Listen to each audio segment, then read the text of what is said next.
Hey, tonight we're diving into a thrilling journey back to the Viking Age, a time of fearless explorers, skilled craftsmen, and legendary warriors who sailed the seas in search of riches, land, and glory. Before we begin, grab a cozy blanket, dim the lights, and maybe light a candle to create that perfect atmosphere for our time-traveling adventure. This story works best when you're completely relaxed, so take a deep breath and prepare to be transported to a world both beautiful and harsh, where survival required strength, wit, and courage beyond anything we need in our modern lives.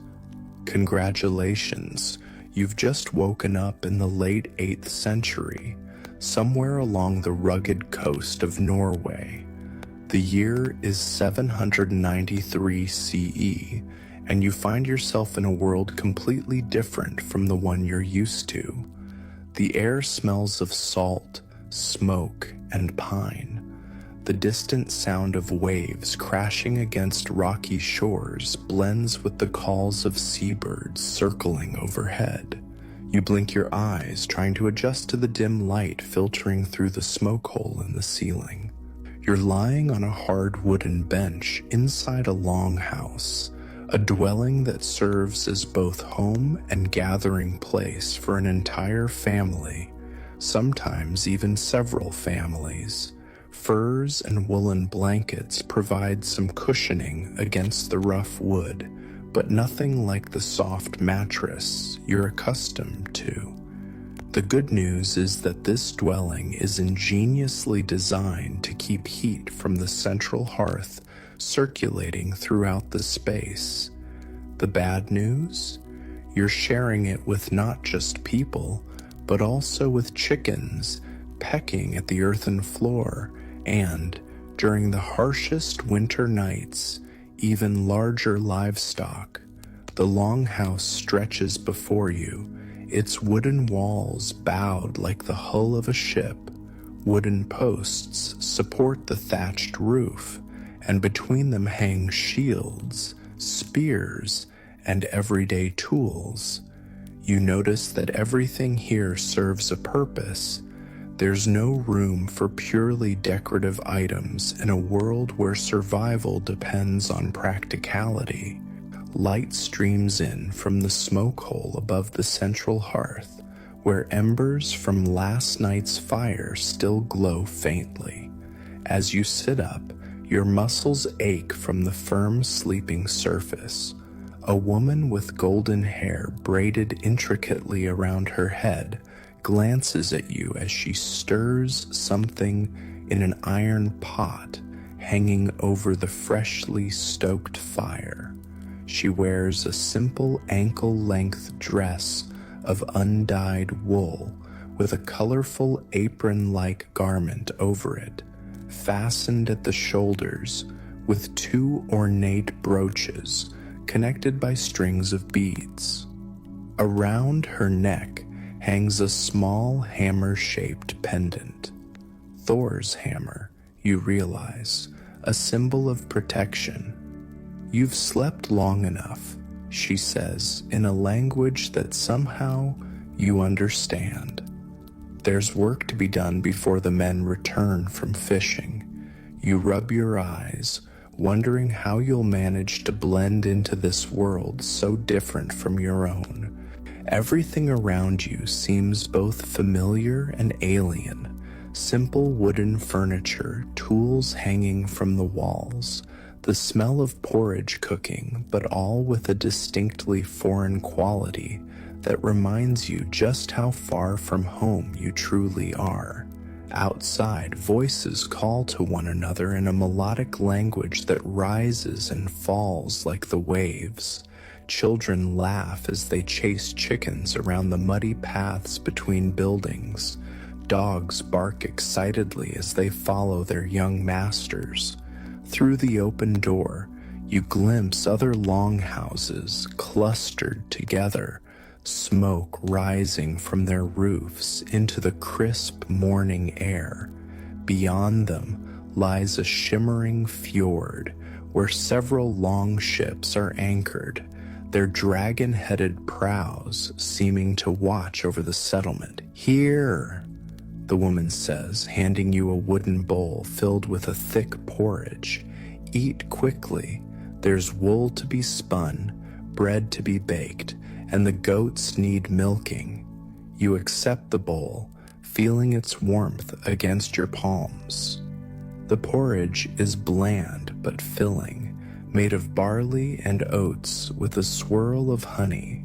As you eat, you notice others in the longhouse stirring, children rubbing sleep from their eyes, an older woman already working at a loom in the corner. "My husband Leaf and the others sailed out at dawn," the woman continues, glancing toward the door. "They hope to catch enough fish for the coming feast. The Jarl has called all free men to his hall in 3 days' time to discuss the summer raids."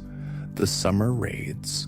The words send a chill down your spine despite the warmth of the fire. You've woken up at the very beginning of what history will call the Viking Age. Somewhere across the sea, the monastery at Lindisfarne stands unaware that this will be the year when Viking longships arrive on their shores, marking the beginning of an era of exploration, trade, and yes, violence that will change the face of Europe forever. The woman, you learn her name is Astrid, sets you to work with a spindle, showing you how to draw the wool into thread. Your fingers fumble with the unfamiliar tool, and she clicks her tongue impatiently. "Have you never spun before? Even a child knows how to do this," she says, taking the spindle and demonstrating with practiced motions.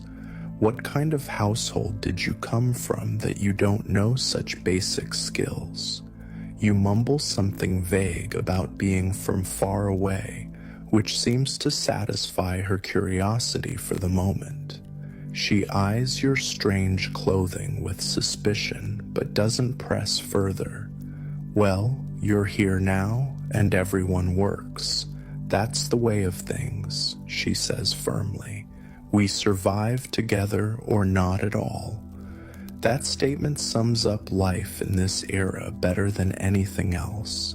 In the Viking Age, survival depends on community, on each person contributing their skills to the welfare of all. There are no grocery stores, no hospitals, no safety nets beyond what the community provides for itself. If crops fail or fish become scarce, hunger follows. If raiders come from neighboring settlements, everyone must defend their home or lose everything. As the day progresses, you follow Astrid through her tasks, learning the rhythm of daily life. The good news is that, contrary to what you might have expected, personal cleanliness is highly valued among these people. The Vikings are actually quite fastidious compared to many of their contemporaries in Europe.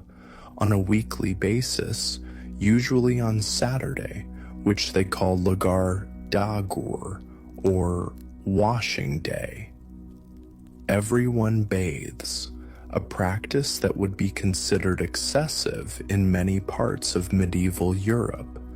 The bad news is that nearly every aspect of daily life involves intense physical labor.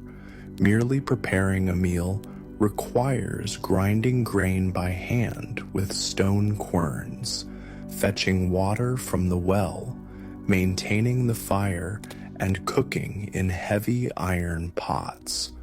Making cloth starts with shearing sheep, then spinning wool into thread, weaving it on a loom, and finally sewing it into garments, all by hand and often in dim light. Even the simplest medicines must be prepared from herbs gathered in the wild, and processed according to knowledge passed down through generations. By midday, your back aches and your hands are raw from unaccustomed work. Astrid notices your discomfort, but only smiles slightly. "You'll grow stronger," she says, not unkindly. "Everyone does, or they don't survive the winter." Winter. The word carries new weight in this world without central heating, without electric lights to push back the darkness of long northern nights, without modern transportation to bring food from warmer regions. Winter here is not just a season, it's a test of preparation, endurance, and community cohesion. As afternoon approaches, a horn sounds from the shore. Astrid straightens, listening. "They're returning," she says, setting aside her weaving and moving quickly to the door. "Come, let's see what they've brought." You follow her out into the settlement, where people are emerging from their homes and workshops, all heading toward the narrow wooden dock where several boats are pulling in. These aren't the massive longships you might have expected. Those fearsome dragon-prowed vessels are used for longer journeys and raids. These are smaller fishing boats, still skillfully made but designed for coastal fishing rather than ocean voyages. Men call out greetings as they secure their vessels, holding up strings of fish to appreciative cheers from those on shore. Children run to meet fathers and brothers, eagerly peering into the boats to see the day's catch. Dogs bark excitedly, darting between legs and sniffing hopefully at the fish being unloaded.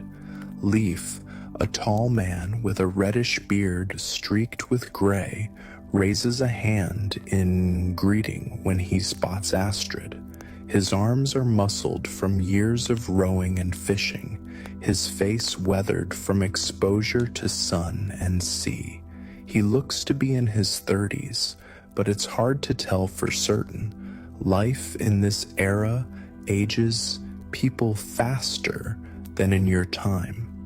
"We had good fortune today," he tells Astrid as he hands her several large cod. "The sea was generous." "Njord smiled on you," she replies, referring to the Norse god of the sea and fishing. "Perhaps," Leif agrees, then lowers his voice. "Bjorn's ship returned while we were out. He brought news from the south. The Franks are growing weaker, divided between brothers fighting for power. Their coastal monasteries are unguarded, filled with gold and silver." Astrid's expression grows serious. "You're thinking of joining the raid, aren't you?" Leif glances at you, noticing your presence perhaps for the first time. "We'll speak more of this later," he says, before turning to help the other men unload their catch. You follow Astrid back to the longhouse, where she immediately sets to work preparing the fish. With practiced motions, she fillets them using a sharp iron knife, setting aside the best portions for immediate cooking and hanging the rest on racks near the fire to be smoked and preserved. "Here," she says, handing you a knife of your own and pointing to a pile of vegetables, onions, carrots, and something that looks like turnips. "Cut these for the stew." As you work alongside her, Astrid begins to talk, perhaps sensing your curiosity about this world you've found yourself in. "My husband is a good man, a respected man in our community," she says, her knife never pausing in its work. "He has a boat of his own and land to farm. We have 4 children who lived past infancy. We are blessed by the gods for that. You learn that 3 of their children are grown, 2 sons who have their own families now, and a daughter who married a man from another settlement. The 4th, a boy of 12 named Eric, is currently helping his father with the boats. But Leif dreams of more, Astrid continues, her voice dropping slightly despite the fact that you're alone in the house. He hears the stories from those who have sailed to distant lands, who have brought back silver and thralls. The word thralls, you realize, refers to slaves, people captured during raids and brought back to work the farms and households of the Norse. Do you think he'll go? You ask cautiously, not wanting to seem too ignorant of their customs, but curious about what's coming. Astrid sighs as she tosses the fish into a large pot. Men seek glory and wealth. It's in their nature, and times have been difficult these past few years. Poor harvests, harder winters. Many believe that raiding is the answer, that the gods favor those bold enough to take what they need. As evening approaches, more people gather in the longhouse. You meet Eric, a skinny boy with his father's reddish hair who watches you with open curiosity. Several neighbors arrive, bringing contributions to the meal: freshly baked bread, fermented milk that tastes something like yogurt, berries preserved from last summer's harvest. The longhouse fills with conversation and laughter as people share news and stories. Leif and several other men sit near the fire, talking in low voices about lands across the sea, about monasteries filled with treasure, about the glory that awaits those brave enough to venture into unknown waters. You notice how the youngest men lean forward eagerly, their eyes bright with visions of adventure and wealth, while some of the older ones look more cautious, weighing risks against potential rewards. The Jarl says we'll need at least 4 ships, one man says, stroking his beard thoughtfully. Enough men to overwhelm any resistance quickly. And good weather, adds another. The Western Sea can be treacherous even in summer. The priests at these monasteries, they're not warriors, a young man points out eagerly. They won't fight back. Don't be too certain, cautions an older man with a long scar running down one side of his face. Any man will fight when cornered, and their God is powerful, so they say. Different from our gods, but powerful nonetheless. The conversation shifts to practical matters: how many men each ship will need, what provisions to take, the best time to depart. You listen, realizing you're witnessing the planning of what might be one of the earliest Viking raids on the British Isles, events that will transform European history.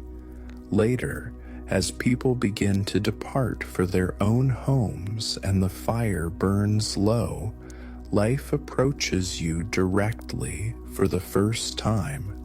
Astrid tells me you're from distant lands, he says, studying your face in the flickering light, yet you speak our tongue? You fumble for an explanation that might make sense in this context. I've traveled far, you say carefully, and learned many languages along the way. Leif nods slowly, seemingly satisfied with this vague answer. A traveler. Perhaps you've seen the lands we speak of? The kingdoms across the Western Sea? When you hesitate, He continues, "No matter. If you stay among us, you'll need to contribute. Can you work wood? Metal? Do you know healing herbs? Can you fight?" The question catches you off guard. In your time, most people go their entire lives without needing to defend themselves physically. Here, it's simply another necessary skill, like cooking or farming. "I'm willing to learn," you offer. Leif studies you for a moment longer, then nods. "Good. Tomorrow you'll work with Gunnar the smith. He always needs someone to work the bellows. Hard work, but you'll earn your keep." As you settle back onto the wooden bench for the night, your body aching from unaccustomed labor, your mind races with everything you've experienced. The Viking Age is nothing like you imagined from books or television shows. It's not all battles and raids. Most of daily life revolves around the endless work of survival, growing food, making tools, producing clothing, maintaining shelter. Yet underneath the ordinary rhythm of daily tasks runs a current of something else, a restless energy, a hunger for more than mere survival. You've sensed it in the way people speak of lands beyond the horizon, in the pride they take in their ships, in the stories they tell around the fire of ancestors who sailed into unknown waters and returned with wealth and tales of wonders. As sleep begins to claim you, your last thoughts are of the journey ahead. You've survived your first day in the Viking Age, but harder tests await. Tomorrow brings new challenges, new skills to learn, new dangers to navigate. And beyond that looms the summer and the raids that will launch the Viking Age in earnest, an age of exploration, conquest, and change that will reshape the world for centuries to come.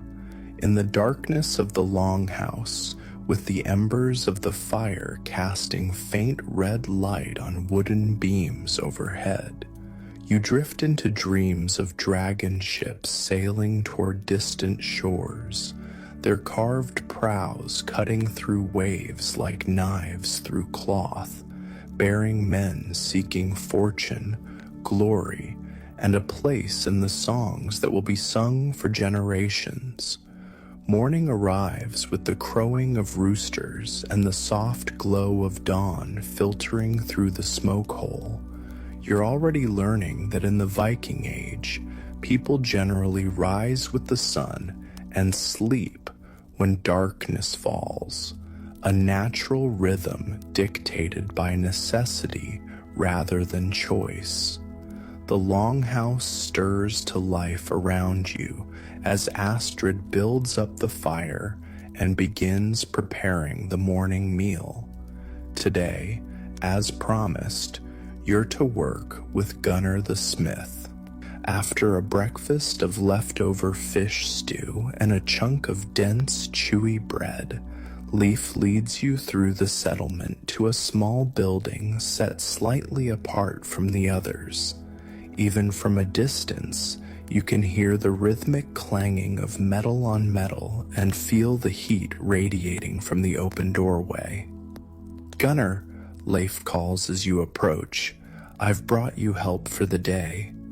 The smith straightens from his work, setting aside a glowing piece of metal. He's a mountain of a man with massive arms and a chest like a barrel. His beard singed in places from flying sparks. Burns and small scars cover his forearms, testament to years at the forge. "This one?" Gunnar asks doubtfully, looking you up and down. "Doesn't look strong enough to work the bellows for an hour, let alone a day." "Everyone starts somewhere," Leif replies with a shrug. and we need those axe heads finished before the ships depart." Gunnar grunts in acknowledgement, then gestures for you to enter his domain. "Come then, let's see what you're made of." Leaf leaves you in the smith's capable if intimidating hands. The forge is a simple structure with walls on 3 sides and an open front to allow heat to escape and light to enter.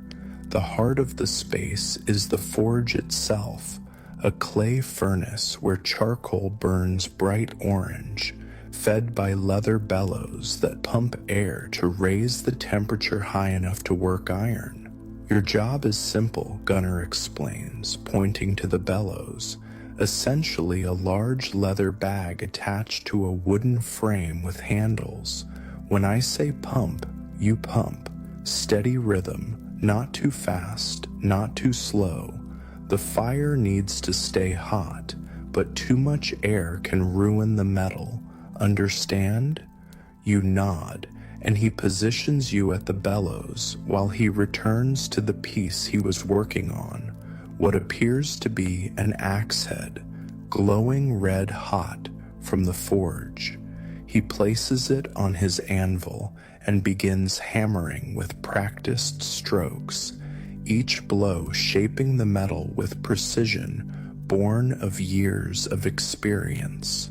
"Pump," he commands, and you begin working the bellows, pulling and pushing the handles to force air into the forge. It's harder than it looks. The resistance surprises you, and within minutes your shoulders and back begin to ache from the repetitive motion. Sweat beads on your forehead, not just from exertion, but from the intense heat of the forge. Gunnar works methodically, heating the metal, hammering it into shape, then reheating it again. You notice he doesn't use many tools: a hammer, tongs, a punch for making holes, and a few iron implements for specialized shaping. Yet with these simple tools, he creates objects of both beauty and deadly functionality. "Strong weapons mean survival," Gunnar says, noticing your interest as he plunges the red-hot axe head into a barrel of water, sending up a cloud of hissing steam. "A poor blade breaks when you need it most. A good one saves your life." Throughout the morning, you learn that smithing is considered a magical art as much as a practical one. Gunnar murmurs words over certain pieces, prayers or charms to the gods, especially to Thor, the thunder god associated with strength, and to Odin, the All-Father who sacrificed himself to gain wisdom and knowledge of the runes. "The metal remembers every hammer blow," Gunnar tells you as he examines the edge of a newly forged knife blade. "It remembers the fire, the water, the words spoken over it. All these things give it strength and purpose. By midday, your arms feel like lead and your back screams with pain, but Gunnar seems impressed that you've lasted this long without complaint. He calls for a break, and you gratefully collapse onto a wooden stool while he produces a water skin and a bundle containing dried meat and bread. As you eat, Gunnar becomes more talkative, explaining how iron is smelted from ore found in bogs or mined from the earth, how it's mixed with carbon to create steel of varying hardness, how different weapons require different properties in the metal. For an axe, he explains, you want the edge hard to hold sharpness, but the body more flexible to absorb shock.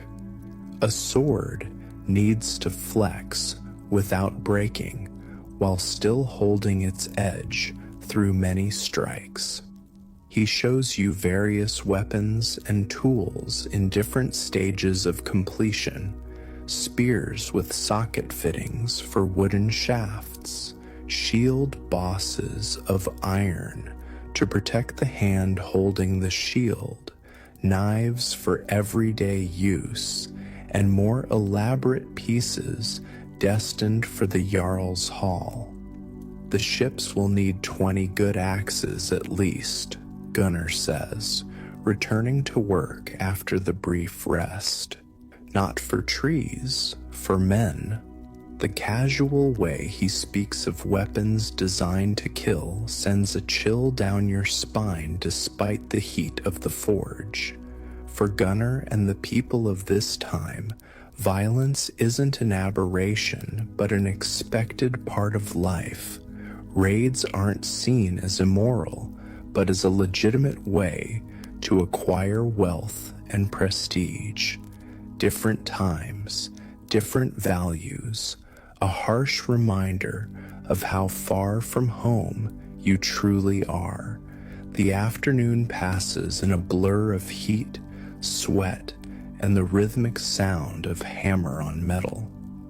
By the time Gunnar declares the day's work done, the sun is low in the sky and several completed axe heads hang from a rack, cooling and waiting to be fitted with wooden handles.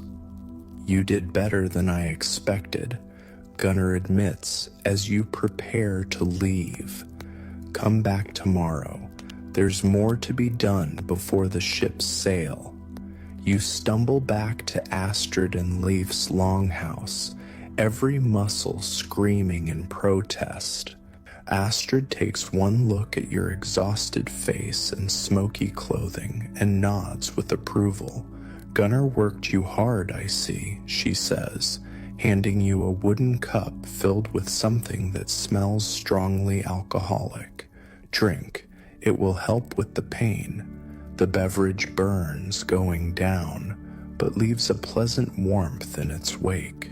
Some kind of mead, you realize, fermented honey mixed with herbs. As you sip it gratefully, you notice the longhouse is unusually busy this evening. Extra lamps burn, casting flickering light on groups of women working together at various tasks. Some card wool, others spin, and a few work at looms, their fingers flying as they create intricate patterns in the fabric. We're preparing for the men's journey, Astrid explains, seeing your questioning look. Ships need sails, warriors need clothing, everyone contributes. You join the women, helping where you can with simple tasks that don't require skills you haven't yet acquired. As you work, you listen to their conversation, which flows from practical matters to gossip, to old tales told to pass the time. They say the monastery at Lindisfarne has a roof that shines like gold in the sun, one woman comments as she cards wool.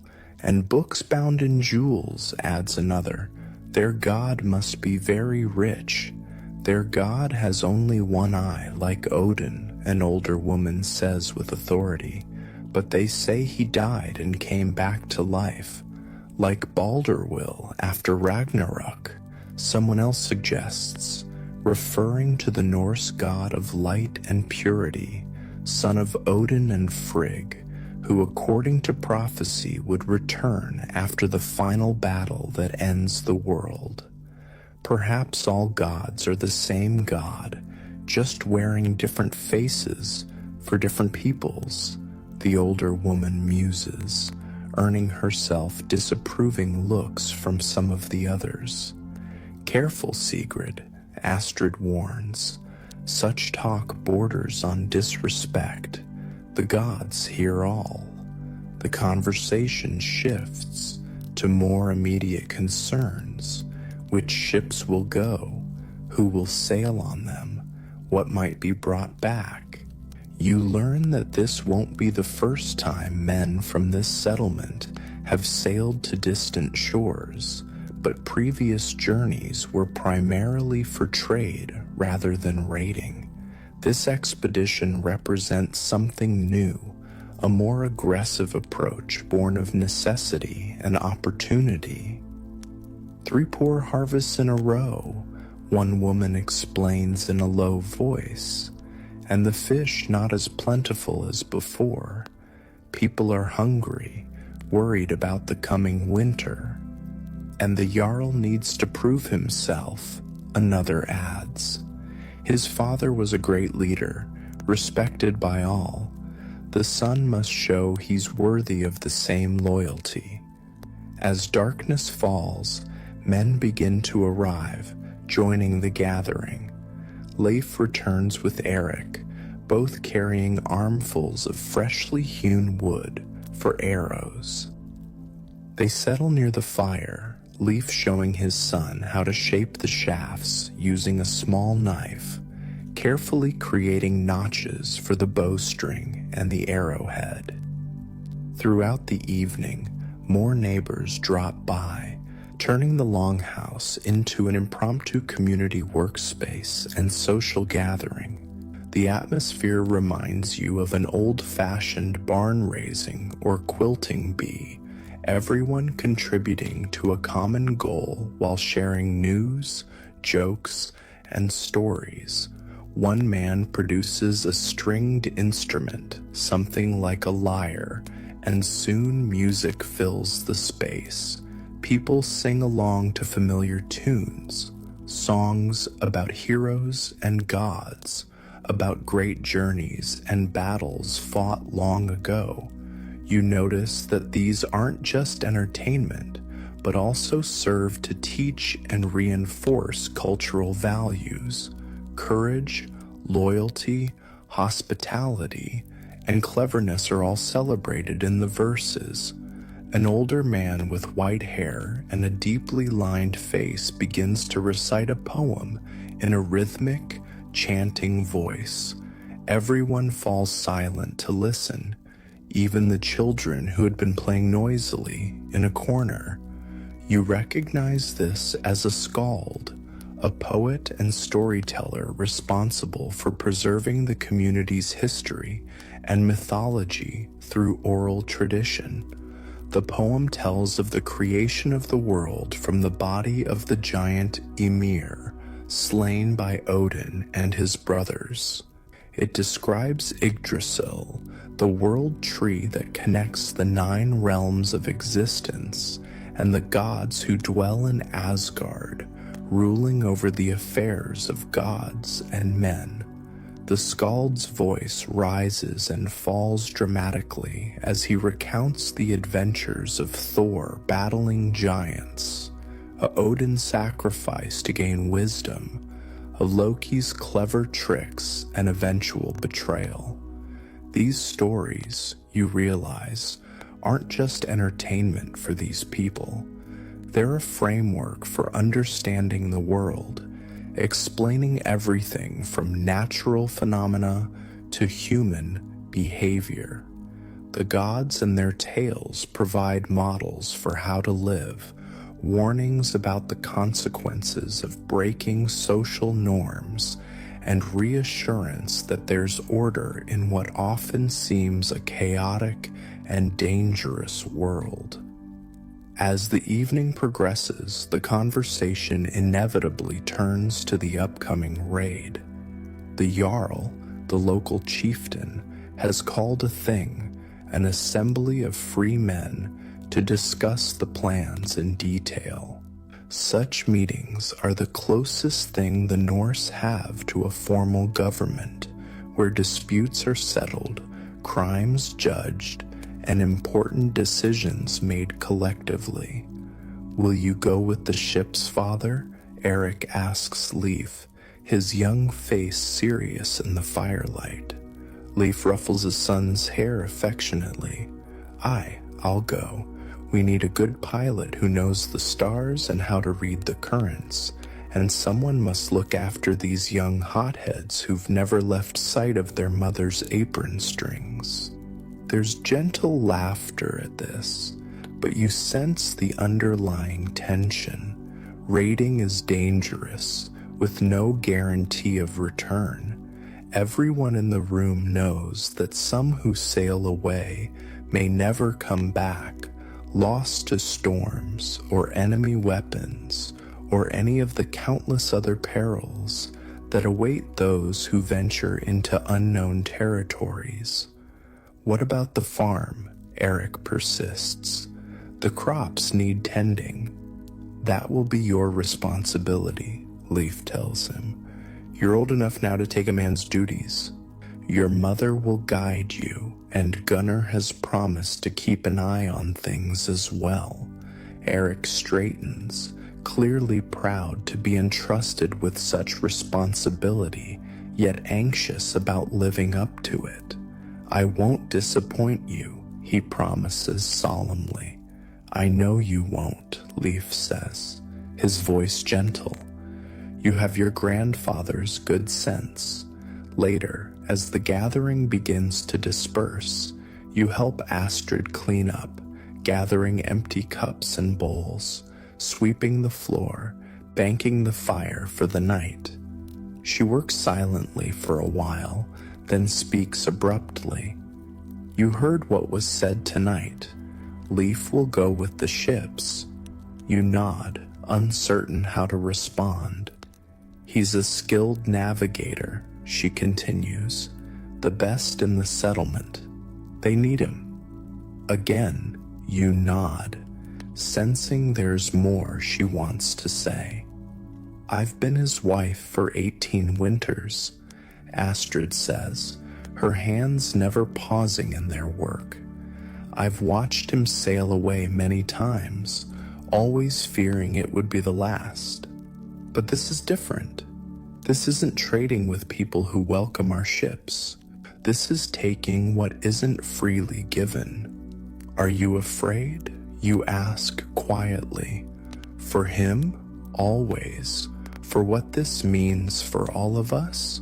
She pauses, looking into the glowing embers of the fire. The gods set many paths before us. Some lead to glory, others to destruction. Sometimes it's hard to tell one from the other until you've gone too far to turn back. The next morning, you return to Gunnar's forge as promised. Your muscles protest every movement, still sore from the previous day's unaccustomed labor, but you find that the work goes easier now that you know what to expect. Gunnar seems pleased with your progress, even showing you how to do some simple hammering on heated metal, shaping it according to his instructions. You've got a feel for it, he comments gruffly, which you gather is high praise from the taciturn smith. With practice, you might make a decent apprentice. Throughout the day, you notice increased activity in the settlement. Men come and go from the shore where the ships are being prepared for the journey. Barrels of provisions are carried down to be loaded, dried meat, flour, ale, and other necessities to sustain the crew during their voyage. Weapons are bundled and carried aboard, along with shields painted in bright colors to identify different groups of warriors. When you break for the midday meal, you walk down to the shore to watch the preparations more closely. The longships are truly impressive up close, sleek wooden vessels with high curved prows and sterns, designed for both speed and stability in rough seas. The largest is perhaps 80 feet long, with space for about 40 rowers sitting on benches that run the length of the ship. A single mast stands ready to carry a square sail when the wind is favorable. Men swarm over the vessels, checking every detail with meticulous care. Their lives will depend on these ships. A leak, a broken steering oar, a torn sail could mean disaster in the middle of the open sea. You notice that each ship has its own distinct personality, with carved decorations on the prow and unique patterns painted on the sail. Beautiful, aren't they? A voice says beside you. You turn to find Leaf, gazing at the ships with unmistakable pride. Yes, you agree, honestly. I've never seen anything like them. Nor have the peoples across the sea, Leif says with a smile that doesn't quite reach his eyes. Our ships can sail in water shallower than a man's height and cross open ocean with equal ease. No other people have vessels like these. Is that why you're going? Because you can? You ask, wondering what motivates these people to undertake such risky journeys. Leaf considers the question seriously. We go because we must, he says eventually. The land here is beautiful but harsh. It doesn't always give us enough to sustain everyone, and a man needs more than just survival. He needs purpose, a chance to prove his worth, to make a name that will be remembered in the sagas. He gestures toward the largest ship. The Jarl has named her Sea Wolf. She'll lead our little fleet. 4 ships with 30 warriors each, enough to overwhelm any resistance quickly, not so many that we can't make a swift retreat if needed. When do you sail, you ask? 3 days from now, if Thor grants us favorable weather. Leif replies, the Jarl makes a sacrifice tonight, seeking the gods' blessing for our journey. That evening, after finishing your work with Gunnar, you join most of the settlement's population as they gather in an open area near the Jarl's hall. A large fire burns in a stone-lined pit, illuminating the faces of the crowd gathered in a circle around it. At one end of the clearing stands a wooden post carved with what you recognize as images of the gods. Odin with his spear and missing eye, Thor with his hammer, Freyr with symbols of fertility and prosperity. The Jarl himself presides over the ceremony, a tall man of middle years, wearing a fine wool tunic embroidered at the neck and wrists, a cloak of bearskin fastened with silver brooches at his shoulders. His beard is elaborately braided, and he wears arm rings of twisted gold, symbols of his wealth and status. Beside him stands a woman in a long blue dress with a cloak of white feathers, a vulva or seeress, who communicates with the gods through trance and ritual. Her eyes seem to look beyond the physical world as she sways slightly, chanting words too low to hear from where you stand. The ceremony begins with the Jarl raising his hands toward the fire, calling upon the gods to witness and bless the gathering. He speaks of the journey to come, asking for fair winds, safe passage, and success in their venture. Then he turns to the vulva, who steps forward, her face illuminated by the dancing flames. She begins a chant that starts low and rises gradually, her voice taking on a quality that makes the hair on the back of your neck stand up.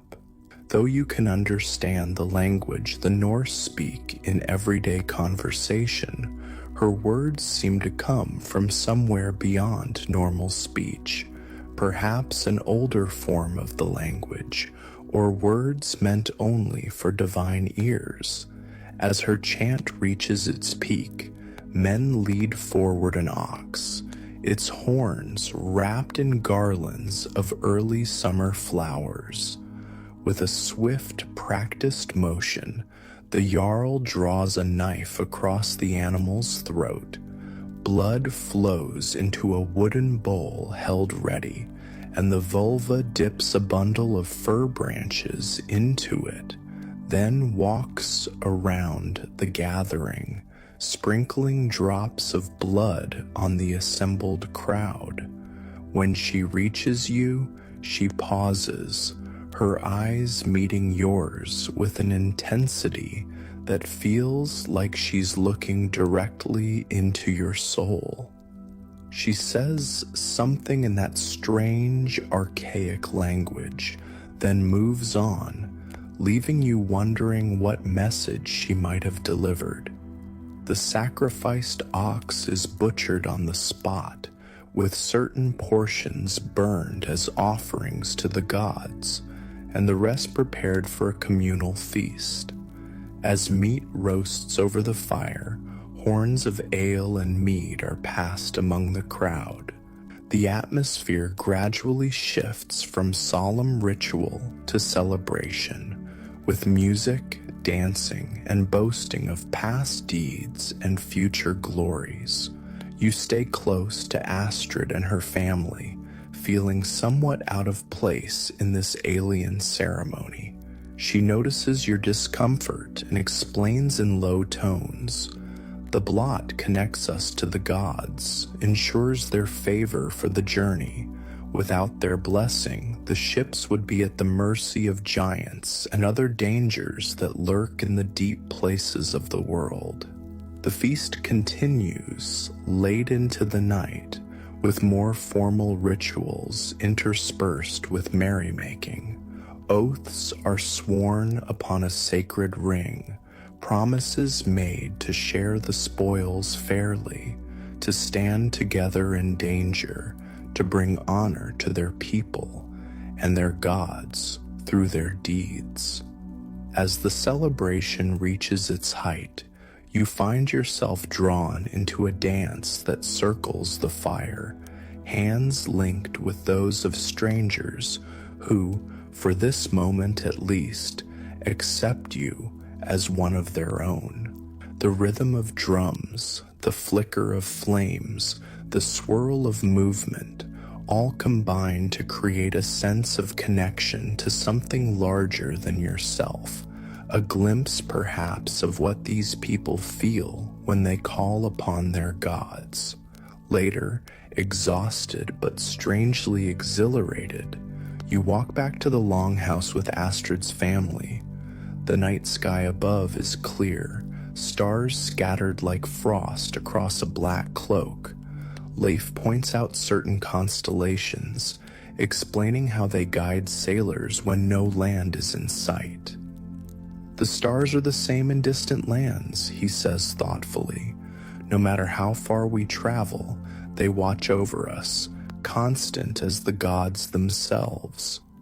You look up at those ancient stars, the same ones that shine in your own time, and feel a momentary connection across the centuries, a bridge between this world of gods and warriors and the one you've left behind. Perhaps in some ways, people haven't changed as much as you might think, still looking to the stars for guidance, still seeking meaning in the vastness of the universe. With that comforting thought, you settle onto your sleeping bench, muscles aching from work and dance, mind full of the strange and wonderful things you've witnessed. Sleep comes quickly, deep and dreamless, as your body continues to adapt to the demands of this new world. The next 2 days pass in a whirlwind of activity as the entire settlement prepares for the departure of the ships. You continue to work with Gunnar, your hands growing calloused from labor, your arms stronger from working the bellows. The forge never cools as weapons and tools are crafted, repaired, and sharpened. Other crafters are equally busy, woodworkers making oars and shields, women sewing extra clothing, and preparing food that will keep during the voyage. On the morning of the third day, you wake to the sound of a horn blowing from the shore. The sailing day has arrived, and with it a sense of both excitement and tension that permeates the entire settlement. After a hasty breakfast, everyone gathers at the beach where the 4 ships wait, bobbing gently in the calm waters of the fjord. The vessels are fully laden now, provisions and weapons stowed carefully to maintain balance.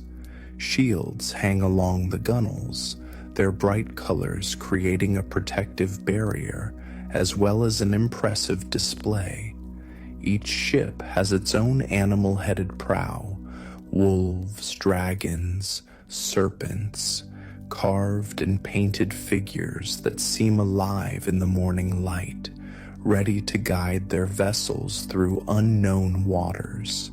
The warriors who will sail are saying their goodbyes to families and friends. Some are solemn, others boisterous, but all share a common anticipation of what lies ahead. Many wear their finest clothing for this departure, tunics of good wool with colorful trim, cloaks fastened with decorative brooches, arm rings and necklaces that display their status and wealth. Life embraces Astrid tightly, then places his hands on Eric's shoulders, speaking words of encouragement and responsibility to his son. The boy stands straight, trying to appear confident and mature despite the tears that threaten at the corners of his eyes. "Watch over your mother," Leif instructs him. "The farm is in your hands until I return." "I will, father," Eric promises, his voice breaking slightly. "May Thor protect you." "And you," Leif replies, ruffling the boy's hair one last time before turning to board his ship. The Jarl steps forward to address the crowd before departure. He stands tall in the bow of the lead vessel, the Sea Wolf, his cloak billowing in the breeze, a polished helmet gleaming on his head. "Today we sail toward a new future," he proclaims, his voice carrying across the water. "Our ancestors have always followed the paths of the sea, trading with distant lands. Now we go further, seeking the wealth that will sustain our people through hard times. The gods have shown us this path through dreams and signs. They sail with us." A cheer rises from the assembled crowd. The Jarl continues, "To those who remain behind, tend the farms, care for the elderly and young, keep our settlement strong. Your work here is as important as ours across the sea. When we return with treasure and tales, the celebration will honor all who made it possible." Another cheer, and then the preparations for departure begin in earnest. Men take their places at the oars, 30 to each ship. Others prepare to push the vessels from the shore into deeper water. The ships have been loaded with care. Heavier items like food barrels and water casks placed low in the hull for stability, weapons and personal belongings stowed under the rowing benches or along the center line. You stand with Astrid and Eric, watching as Leif takes his position near the steering oar of the second ship. He raises a hand in farewell, and then his attention turns fully to the task at hand, calling out instructions to the oarsmen as they prepare to depart. With a final horn blast, The ships begin to move.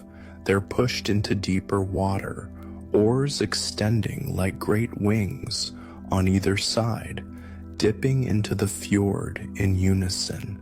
Slowly at first, then with gathering speed, the vessels glide away from shore, their dragon prows seeming to come alive as they taste the salt water.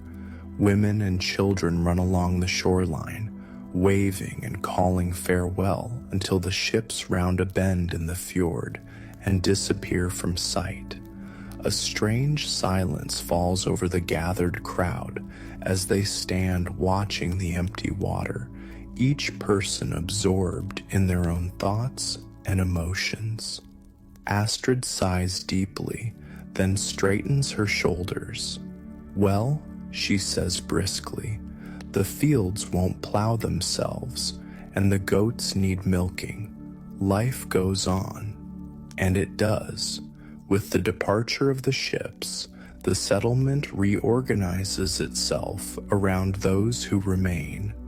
Work that would normally be done by the absent men is redistributed.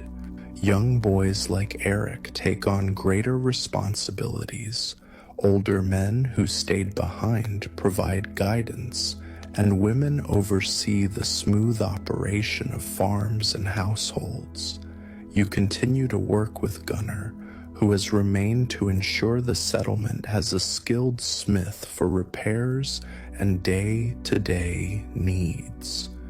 He begins to teach you more advanced skills: how to judge the temperature of metal by its color, how to create different hardnesses in the same piece, how to add simple decorative elements to functional items.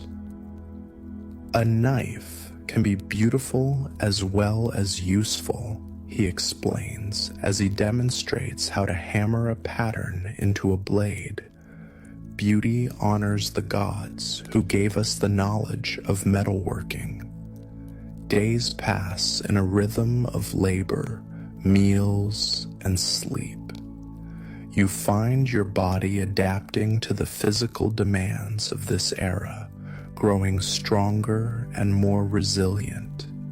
Your hands, once soft, now bear calluses that allow you to grip tools without pain. You learn to tell time by the position of the sun, to predict weather changes by observing clouds and wind patterns, to identify edible plants in the surrounding forests. In the evenings, there's still time for storytelling around the fire. The skald continues to share tales of gods and heroes, each story containing lessons about courage, honor, wisdom, or the consequences of breaking social norms. You realize these narratives serve as both entertainment and education, reinforcing the values that hold the community together. About 2 weeks after the ship's departure, a storm sweeps through the region. Rain pounds on the roof of the longhouse, wind howls through gaps in the walls, and lightning illuminates the darkness in brief, blinding flashes. Thunder rolls across the sky like the sound of Thor's chariot wheels, which is exactly how the Norse interpret it. Thor fights the Jötnar tonight, the old skald comments as a particularly loud thunderclap shakes the building. The giants who bring storms and destruction. Children huddle closer to their mothers, both frightened and thrilled by the display of divine power.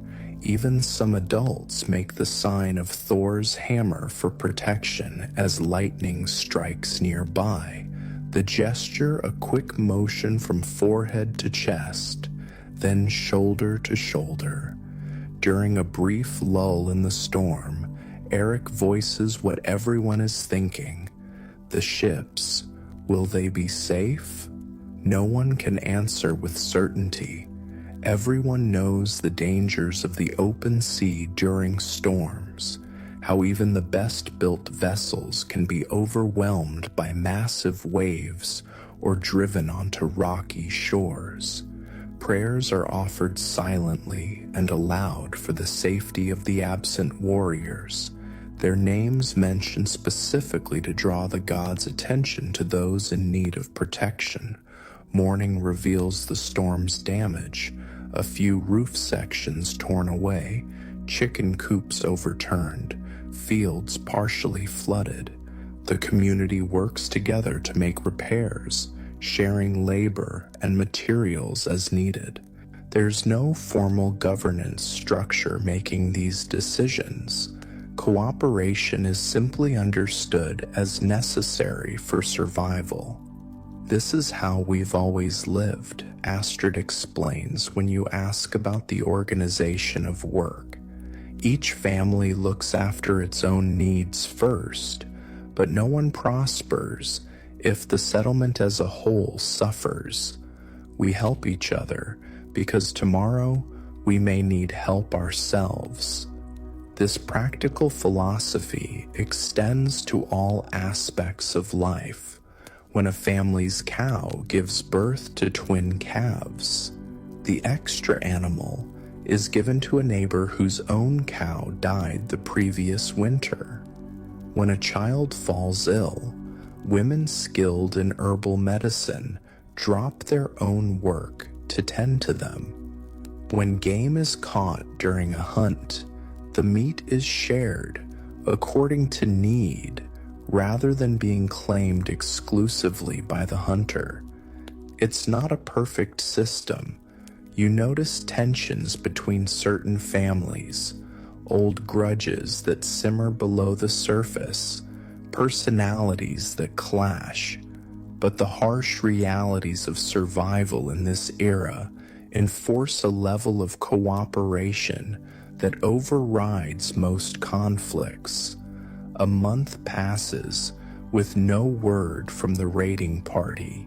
This isn't unexpected, even in good conditions. The journey to the British Isles would take several weeks, and the raiders planned to stay long enough to make the voyage worthwhile. Still, anxiety grows as time stretches on. Then, on a clear afternoon, when many people are working in the fields, a shout comes from the fjord entrance where a boy has been stationed as a lookout. Ships returning. Work is abandoned as everyone rushes to the shore, straining to see the approaching vessels. Relief washes over the crowd as 4 dragon prows come into view, all ships accounted for, all returning together as they left. But as they draw closer, it becomes apparent that the journey has taken its toll. One ship sits noticeably lower in the water, its sail patched in several places. Another shows signs of repair to its hull, fresh wood lighter than the weathered planks around it. And on all the ships, there are fewer faces visible than departed. The vessels beach with less ceremony than when they left, warriors jumping into shallow water to help pull them ashore. The first men to reach land are greeted with embraces, tears, and rapid questions. Where the answers bring good news, there's joy and laughter. Where they don't, there's the beginning of grief.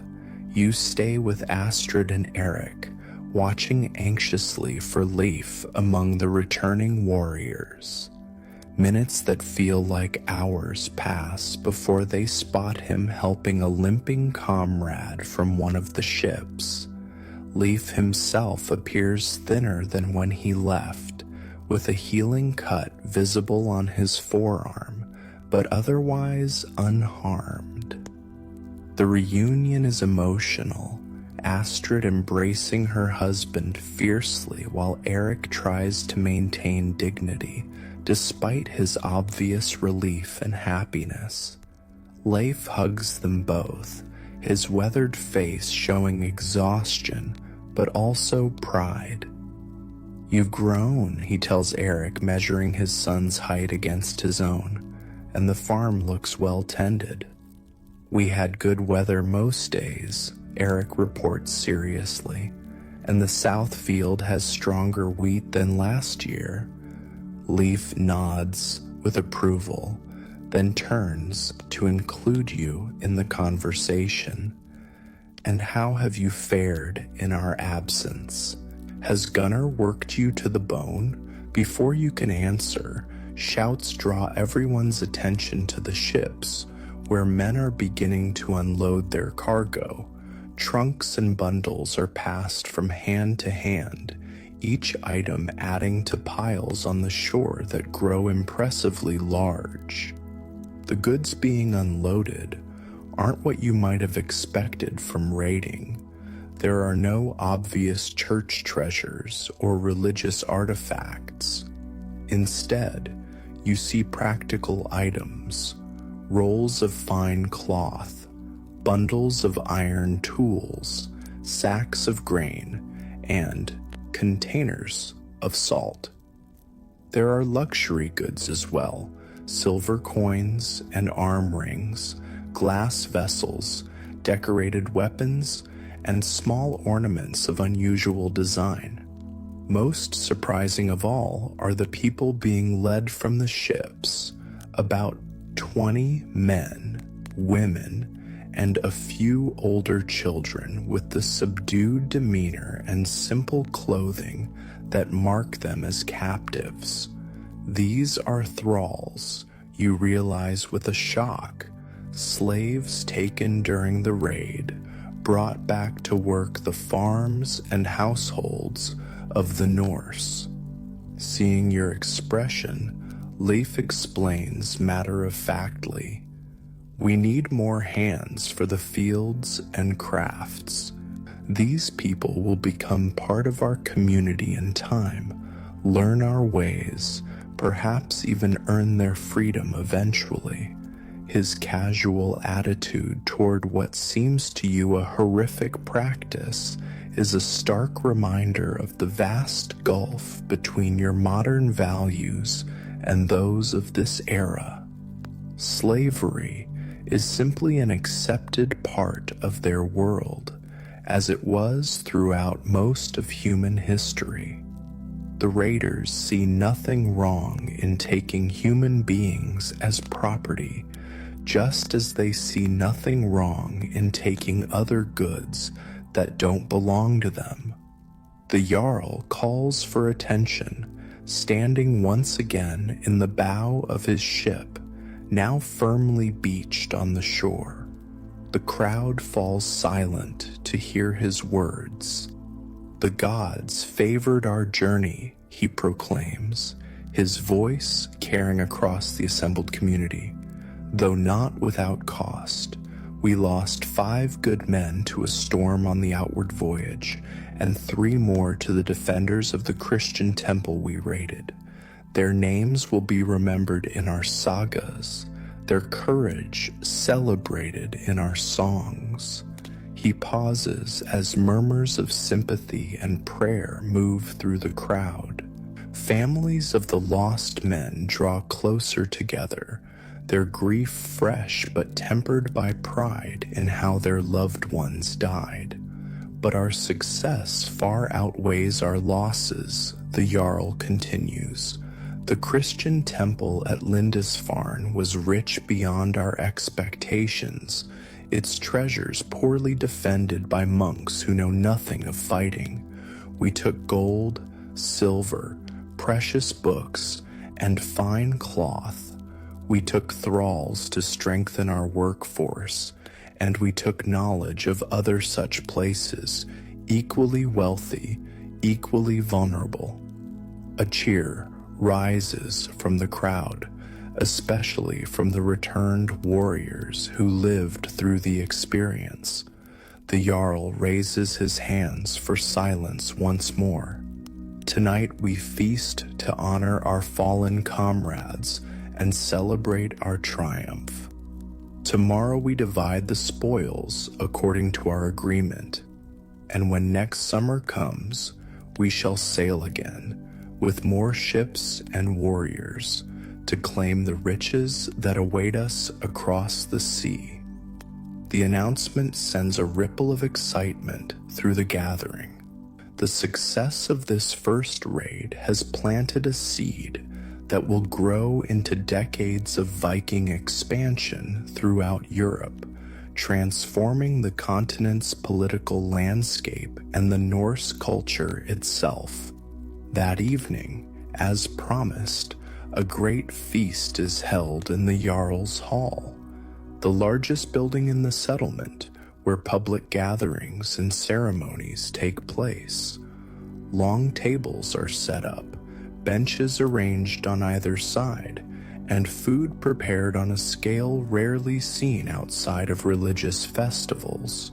Some of the bounty comes from the raid itself, sacks of foreign grain now baked into bread, kegs of unfamiliar ale, even exotic spices that add new flavors to familiar dishes.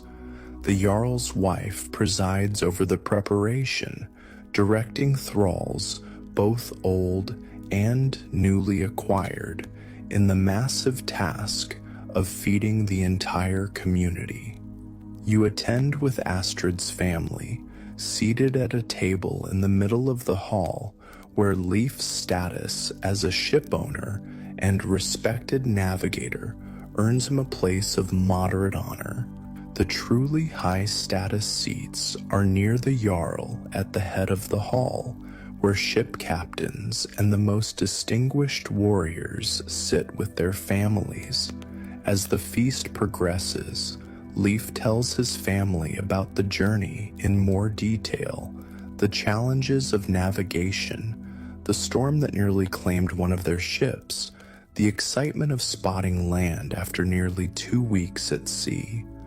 The monastery stood on an island, connected to the mainland only by a narrow path that floods at high tide, he explains, sketching the layout in spilled ale on the wooden tabletop. We timed our arrival for dawn, when the tide was high enough to bring our ships close, but the light still dim enough to cover our approach. Were there no warriors to defend it? Eric asks eagerly, hungry for tales of battle. Leif shakes his head. Only monks in rough woolen robes. Some tried to fight with farming tools or kitchen knives, but they had no training, no real weapons. Most fled or surrendered when they saw they couldn't win. And the treasure? Astrid inquires, more practical in her interests. Plentiful, as the Jarl said, gold crosses studded with jewels, silver chalices, boxes filled with coins. But the strangest treasures were their books, pages of thin material covered in tiny marks, bound between covers decorated with gold and jewels. The monks seemed more distressed by the loss of these than anything else. As Leif speaks, a thrall girl, perhaps 14 years old, approaches with a pitcher to refill cups at your table. She keeps her eyes downcast, her movements careful as she pours ale. You notice she has a bruise on one cheek and a healing cut on her hand, injuries perhaps received during her capture or the journey back. When she reaches Leif, he stops her with a gentle hand on her arm. "What's your name, girl?" he asks in a kind tone that surprises you given the circumstances. "Ethelflaed," she replies in a barely audible voice, the name clearly English in origin. "That's too difficult for our tongues," Leif decides. "We'll call you Flayed. Go now and help with the serving. Tomorrow you'll come to our farm. You'll work hard, but you'll be treated fairly if you obey." The girl, flayed now, nods silently and continues her task, moving to the next table with her pitcher. You watch her go, wondering about her story, her family, the life she had before Viking ships appeared on her shores. The feast continues late into the night. As alcohol flows freely, the atmosphere grows rowdier. Warriors reenact moments from the raid, sometimes with exaggerated flourishes that draw laughter from the crowd. The skald composes verses on the spot to commemorate particularly brave or clever deeds, ensuring they'll be remembered in the oral history of the community. Music fills the hall. Drums, simple stringed instruments, flutes made of bone and wood. People dance in the open space between tables, their movements energetic and sometimes acrobatic. Even children join in, imitating their elders until they drop from exhaustion and are carried to sleeping furs arranged along the walls. Through it all, the Jarl observes from his high seat, accepting congratulations and tributes from his people. His success as a leader has been confirmed by the raid's outcome, his position strengthened by the wealth he'll distribute tomorrow. In a society where leadership depends on personal charisma and proven ability rather than formal titles or hereditary rights, such visible successes are crucial to maintaining power. Late in the evening, when many have already succumbed to exhaustion or intoxication, the vulva makes an appearance. The crowd falls silent as she enters, her feather cloak ghostly in the flickering light of the hall's fires. She carries a staff topped with brass ornaments that jingle softly as she walks to stand before the Jarl. "The gods have spoken," she announces, her voice carrying in the sudden quiet. "They are pleased with our offering before the voyage and with the courage shown by our warriors. Odin welcomes the fallen to his hall, where they feast even now as we do here." A murmur of approval runs through the assembly. The families of the dead men take particular comfort in this pronouncement, knowing their loved ones have achieved the highest honor a warrior can aspire to: a place in Valhalla, Odin's Hall of Heroes. "But the gods also warn us," the vulva continues, her tone growing more ominous. "Our success brings new dangers. Other peoples will learn to fear our ships, to prepare defenses against us. And some among us may grow too proud, forgetting that all victories come from the gods' favor, not merely human strength or skill." She fixes her gaze directly on the Jarl as she speaks these last words. Attention fills the air. Her warning could be interpreted as criticism of his leadership, a dangerous position to take publicly. But the Jarl merely nods solemnly. "The god's wisdom is always welcome," he responds carefully. "We shall remember both their favor and their warning." Satisfied, the vulva withdraws, leaving the feast to continue in a somewhat subdued atmosphere that gradually returns to celebration as more ale is consumed and the music resumes. You find yourself next to Gunnar, who has remained relatively sober throughout the evening, observing more than participating in the revelry. "What do you think of our Viking ways now that you've seen them?" he asks, using the term Viking in its original meaning, the act of going raiding, rather than as a name for the people themselves. The question catches you off guard. "It's different from what I expected," you admit cautiously. Gunnar chuckles, a rare sound from the usually serious Smith. "Most things are," he observes. "Tales grow in the telling, like trees from seeds. 100 years from now, who knows what stories they'll tell of this first raid? Perhaps they'll say we were giants who breathed fire and ate Christian babies." His cynical humor surprises you, suggesting a perspective more nuanced than you'd given him credit for. "Do you think it was right?" you ask, keeping your voice low. "The raid, I mean." Gunnar takes a long drink before answering, his scarred face thoughtful in the dim light. "Right? Wrong? Those are complicated words. Was it necessary? Probably. 3 bad harvests in a row, fish stocks declining in our usual waters. People were hungry, worried about winter. Now they're not." He gestures toward the thralls serving at various tables. As for them, their lives have changed, yes.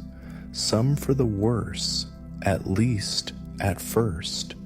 But many will eventually become part of our community, marry our people, raise children who won't remember any other life.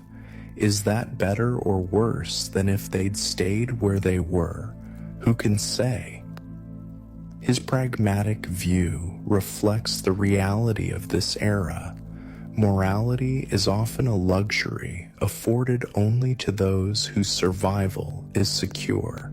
For people living on the edge of subsistence, decisions are made based on what ensures continuation of the family, the community, the way of life. As the feast finally winds down, you walk back to Astrid and Leif's longhouse with their family, now expanded by the addition of Flade, who follows silently a few paces behind. The night is clear, stars brilliant in the dark sky, the path lit by the occasional torch set at crossroads in the settlement. Eric, tired but still excited by the day's events, peppers his father with questions about the voyage, the foreign lands, the fighting techniques used during the raid. Leif answers patiently, though you notice he softens some of the harsher realities for his young son's ears. Astrid walks in silence, her expression thoughtful. Later, as everyone prepares for sleep, you overhear her speaking quietly to Leif near the banked fire. "Things will change now," she says, her voice barely above a whisper. "This success will lead to more raids, more wealth, and more danger. The world is always changing," Leif replies, placing a gentle hand on her shoulder. "We must change with it or be left behind. And our children, what world are we creating for them?" Leif has no immediate answer for this deeper question. He simply draws her close, both of them gazing into the glowing embers, as if seeking glimpses of the future in the dying flames. As you settle onto your sleeping bench, you reflect on how this first successful raid at Lindisfarne will ripple outward through time, setting in motion events that will transform not just Norse society, but much of Europe. The Vikings will establish settlements in England, Ireland, Normandy, and as far east as Russia and Constantinople. They'll influence language, law, art, and technology wherever they go. They'll be remembered as both brutal raiders and skilled traders, explorers and colonizers, destroyers and builders. And it all begins here, with ships returning laden with plunder, with a feast celebrating victory, with plans already forming for the next summer's voyages. You're witnessing the birth of the Viking Age, a pivotal moment in history unfolding around you in all its complex, contradictory glory. Sleep comes slowly as your mind processes everything you've experienced. When dreams finally claim you, they're filled with ships sailing unknown waters, with skalds singing tales of gods and heroes, with the faces of people, Norse and Thrall alike, caught in the currents of history, carried toward futures they cannot possibly imagine. The morning after the feast brings a more solemn, organized event, the division of plunder among those who participated in the raid. This takes place in the open area before the Jarl's Hall, with the entire community gathering to witness the proceedings. The sharing of wealth is not just about material gain. It's a public performance that reinforces social bonds and hierarchies within the community. The Jarl oversees the division personally, seated on a carved chair brought out from his hall. Before him, the spoils of Lindisfarne are arranged on woolen cloths spread over the ground, silver pieces sorted by weight, jeweled religious objects, bundles of fine fabric, weapons, and practical items like tools and cooking vessels.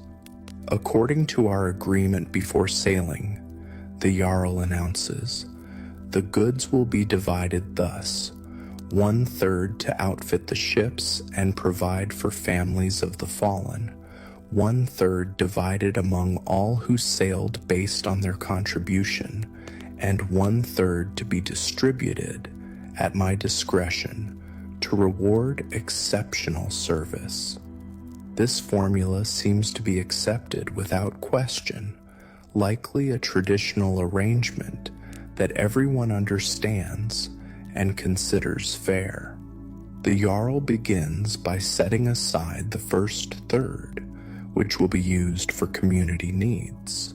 From the remainder, each warrior receives a share proportionate to his role in the expedition.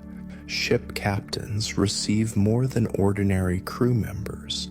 Those who fought especially bravely get bonus items, and those who contributed specialized skills like navigation are recognized accordingly. Leif, as both a ship owner and chief navigator, receives a substantial portion: silver arm rings, a finely crafted sword from Frankish lands, likely obtained through previous trade rather than directly from Lindisfarne, and several ells of English woolen cloth, finer than anything produced locally. The cloth is for you, he tells Astrid when he returns to where his family watches the proceedings. The sword I'll keep for now, but it will be Eric's when he's ready. The boy's eyes widen at this promise. Inheritance of weapons, especially fine ones, is an important tradition, both practically valuable and symbolically significant as a mark of family continuity and status. The thralls captured during the raid are also distributed, with the Jarl taking first choice of several strong men and a woman skilled in weaving, then allocating the rest according to need and merit.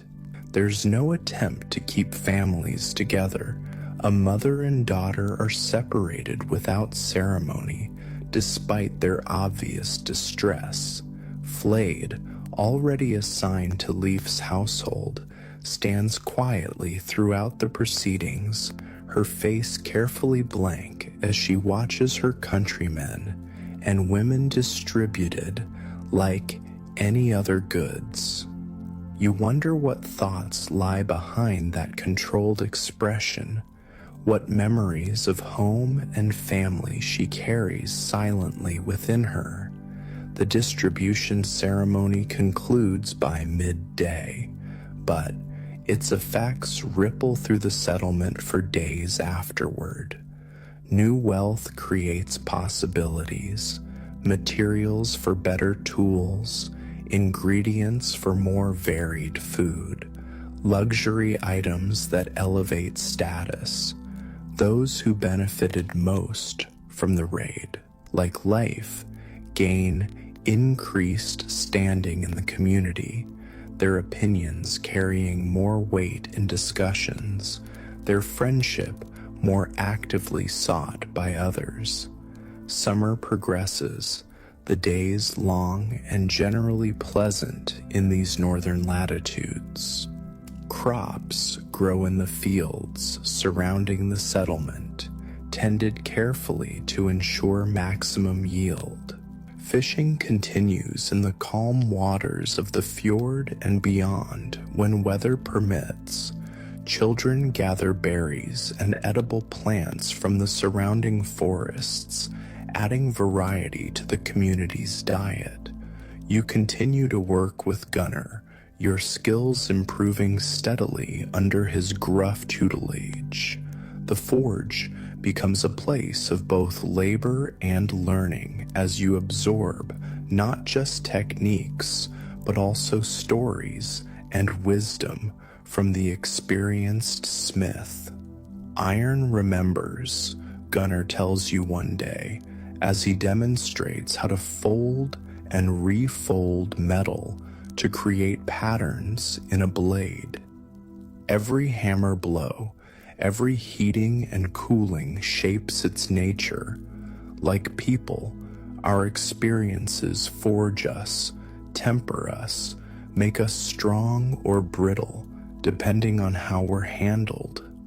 Life in Leif and Astrid's household adjusts to include Flayed, the English thrall girl. Initially withdrawn and silent, she gradually becomes more integrated into daily routines. Her weaving skills prove valuable, and she learns Norse quickly out of necessity.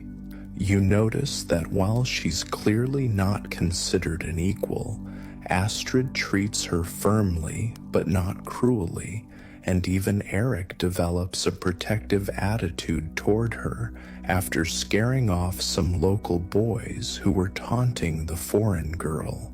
"She's ours now," you overhear him telling the other boys. "Father brought her back for our household, and no one disrespects what belongs to us." His possessive phrasing makes you wince, but you recognize that in his mind, being theirs offers Flayed protection and a defined place in the social order. It's a complex relationship that can't be simply categorized as either purely exploitative or benevolent. One evening, helping Flayed carry water from the stream, you manage a private conversation away from Norse ears. "Where are you from?" you ask quietly, speaking slowly to accommodate her still developing comprehension of Norse. "Northumbria," she replies after a cautious glance around. "My father was a craftsman at Lindisfarne. He made books." She struggles to find the Norse word, eventually resorting to a gesture of turning pages. "And your family? Were they?" She shakes her head sharply, cutting off the question. "Dead now. Better not to speak of them." Her abrupt response silences further questions, But as you walk back together, she adds softly, "It helps to work, to learn. If I am useful, perhaps someday." She trails off, but her meaning is clear. Thralls can eventually gain freedom in Norse society, especially those who prove their value and adapt to their new culture. This glimpse into Flade's perspective reminds you that history is lived by individuals with their own hopes, fears, and strategies for survival. Behind the broad strokes of historical events, invasions, conquests, cultural exchanges, are countless personal stories like hers, most forever unrecorded. As summer reaches its height, the Jarl calls another assembly to discuss plans already forming for the following year. The success at Lindisfarne has whetted appetites for further raids, and information gathered during that expedition has revealed other tempting targets along the coasts of England, Scotland, and Ireland. "We should build more ships," one man argues during the discussion. 4 was enough for Lindisfarne, but if we target larger settlements or expect resistance, we'll need greater numbers. "And train more warriors," adds another. Many young men who stayed behind this year are eager to join the next voyage. The debate continues, with various viewpoints expressed about priorities, strategies, and the balance between raiding and the settlement's ongoing needs. Unlike modern political systems with clearly defined voting procedures, decisions here emerge through a process of discussion, persuasion, and gradual consensus building, with the Jarl having significant influence but not absolute authority. The assembly concludes with agreements to begin construction of 2 additional ships over the winter to increase training of young warriors and to establish more formal relations with neighboring Norse settlements that might contribute to the expanded raiding fleet next summer. Resources from the Lindisfarne raid will fund much of this preparation, creating a self-reinforcing cycle that will fuel Viking expansion for generations to come. As autumn approaches, the pace of work intensifies. Harvests must be gathered, fish caught and preserved, meat smoked or salted, fruits and vegetables stored in ways that will keep them edible through the long northern winter. Every member of the community participates in this essential work, even children and the elderly contributing according to their abilities. You find yourself drawn into these activities alongside your continuing work with Gunnar. There's a satisfying rhythm to the harvesting, the swing of a scythe through golden grain, the gathering of sheaves, the threshing that separates valuable kernels from the straw. Though physically demanding, the work happens in a social atmosphere, with songs, stories, and jokes helping to pass the time and lighten the labor. This is how it's always been, the old skald tells you as he rests in the shade, too frail now for heavy work, but contributing by entertaining the workers. Since the time of our earliest ancestors, the gathering of the harvest has been both work and celebration, a time when the community comes together to ensure survival through the dark months ahead. As the days grow shorter and the air takes on the crispness of approaching winter, the settlement prepares for the winter solstice celebration, the time known as Yule in the Norse calendar. This festival marks the longest night of the year and the subsequent return of the sun, a crucial turning point, both practically and spiritually. Preparations begin weeks in advance. Special foods are prepared, bread baked in ritual shapes, meat set aside from the autumn slaughter, ale brewed stronger than usual. The longhouses are cleaned thoroughly and decorated with evergreen boughs that symbolize life continuing through winter's apparent death.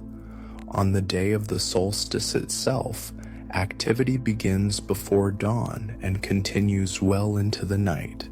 A massive bonfire is built in the central gathering area, its flames symbolically strengthening the weakened sun. The Jarl sacrifices a boar to Freyr, the god associated with fertility and prosperity, asking for his blessing during the coming year. The community gathers for a feast even more lavish than the one that celebrated the raiders' return. Tables groan under the weight of food, roasted meats, preserved fruits, bread, cheese, and sweets made with precious honey. Ale and mead flow freely, their intoxicating effects considered part of the spiritual experience, a way of connecting with divine forces.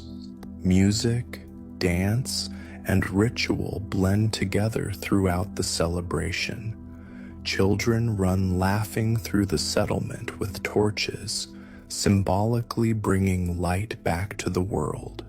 Couples slip away into the darkness, their unions during the sacred time believed to be especially blessed.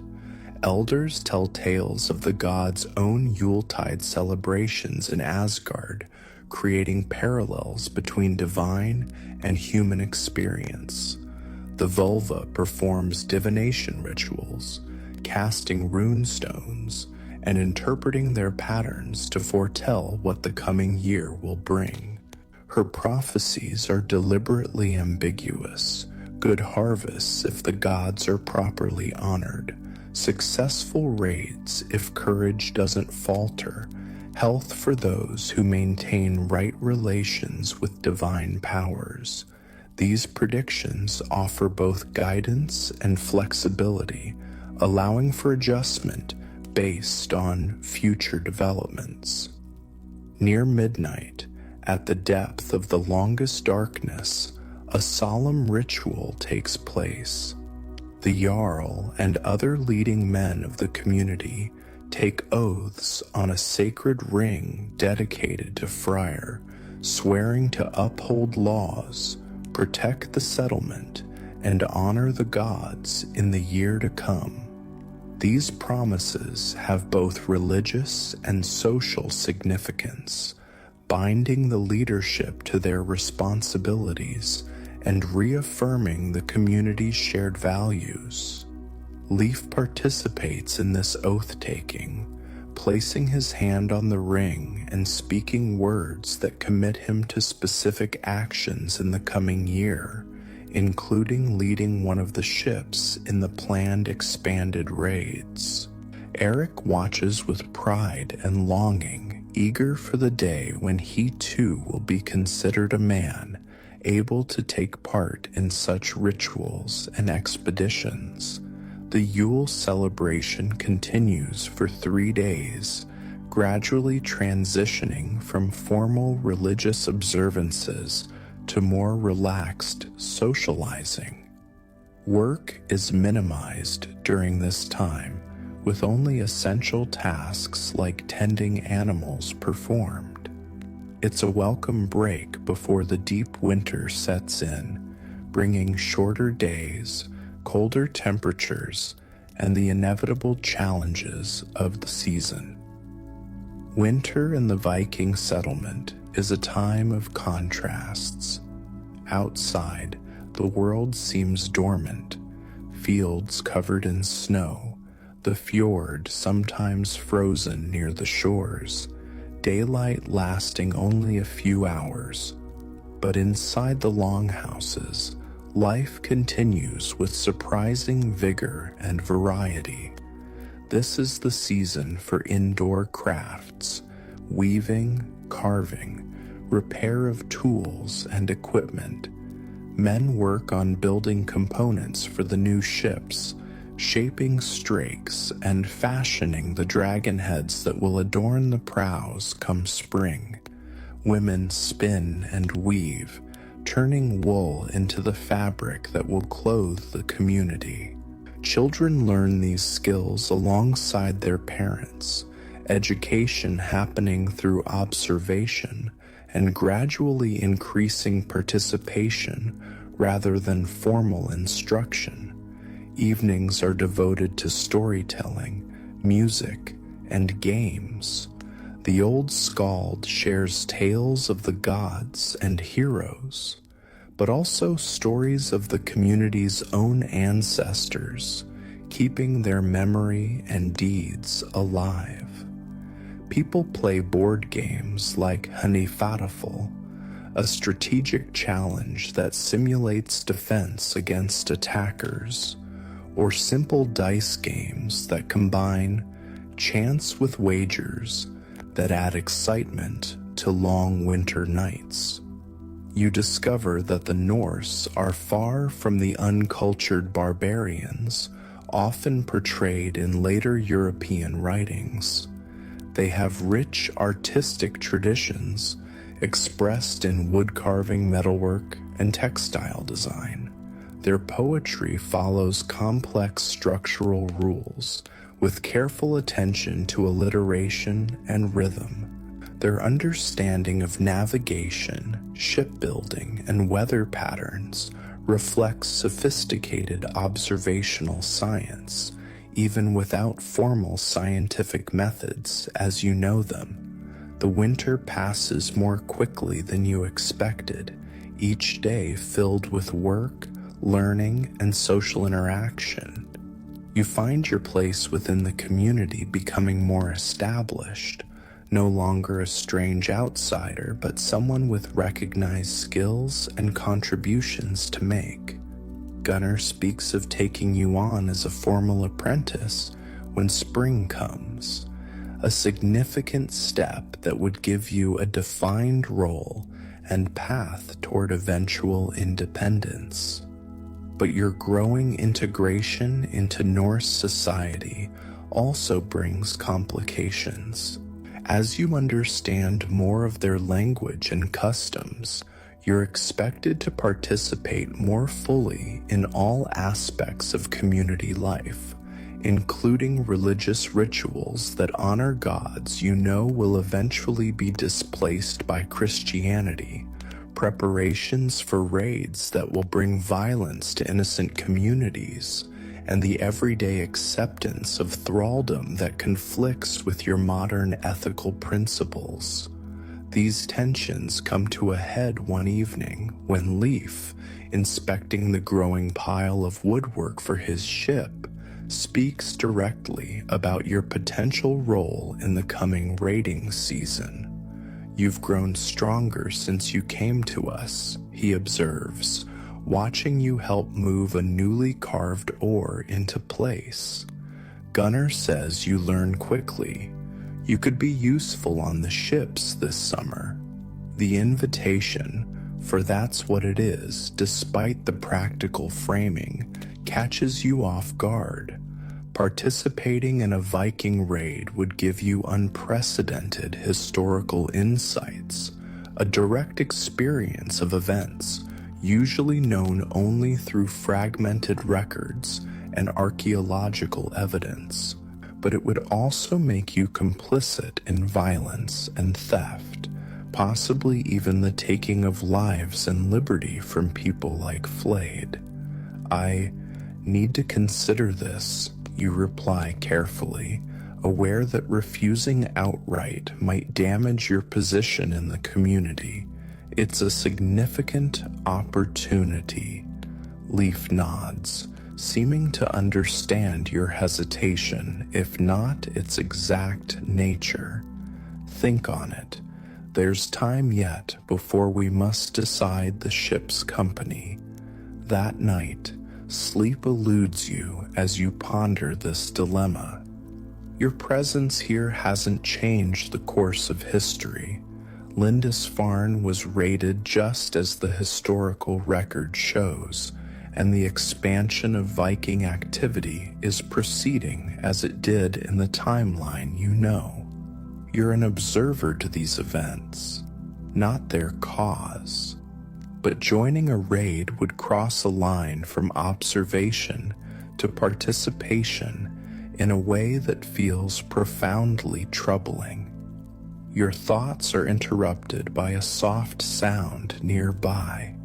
Rising on one elbow, you see Flyed sitting up on her sleeping bench, her face wet with silent tears. She doesn't notice your attention, lost in her own private grief, illuminated only by the faint glow of the banked fire. The sight crystallizes your moral quandary. Real people suffered in the historical events unfolding around you. To participate would be to directly contribute to that suffering, regardless of how inevitable these events might be in the larger sweep of history. Before you can decide how to respond, whether to offer comfort to Flayed or pretend sleep to give her privacy in her grief, a more dramatic interruption occurs. Horn blasts pierce the night, sharp and urgent, the signal for danger or attack. Within moments, the longhouse erupts into activity as Leaf leaps up, reaching for his sword, even as he calls for others to wake. "Raiders!" comes the shout from outside. From the south, 3 ships. The irony isn't lost on you, the raiders themselves facing a raid. This region of scattered settlements, limited formal governance, and wealth accumulated through both trade and plunder creates a landscape where such attacks are always a possibility. Not all Norse are allies. Different groups compete for resources and prestige, sometimes violently. Leif is already strapping on his sword belt. Eric, help your mother gather valuables into the forest if they breach the settlement. He turns to you. Can you fight? It's a moment of decision in more ways than one. Fighting to defend the community that has sheltered you feels different from participating in an offensive raid, but violence is violence, and you have no practice with Viking-era weapons. "I'll do what I can," you answer, which is truthfully ambiguous enough to satisfy Leif, who nods and tosses you an axe, not a specialized battle axe, but a common wood-cutting tool that can serve as a weapon in emergency. Outside, the settlement is in organized chaos. Women and children gather essential supplies and prepare to retreat to predetermined hiding places in the surrounding forest if necessary. Men arm themselves and assemble in fighting groups, directed by the Jarl and other experienced warriors. Older boys run as messengers between groups, carrying orders and information. From the shore comes the sound of battle already joined. Shouts, the clash of weapons, cries of pain and defiance. The attackers have beached their ships and are pushing into the settlement, facing resistance from those who were on watch or quick to respond. They came with the late tide, using darkness for cover, reports a breathless messenger to the Jarl. 20 or 30 warriors at least. Their target? The Jarl demands. The hall, most likely, the messenger replies. They know of our success at Lindisfarne. The Jarl nods grimly. Then we defend the hall. Osgrim, take 10 men around to the western approach. Leif, your group holds the direct path. I'll lead the main defense at the hall itself. Leif gestures for those assigned to him, including you, to follow as he moves toward a position between the advancing raiders and the Jarl's hall. In the confusion of darkness, with only partial moonlight and scattered torches for illumination, it's hard to get a clear picture of what's happening. You stay close to Leif, axe gripped tightly, heart pounding with a combination of fear and unwanted excitement.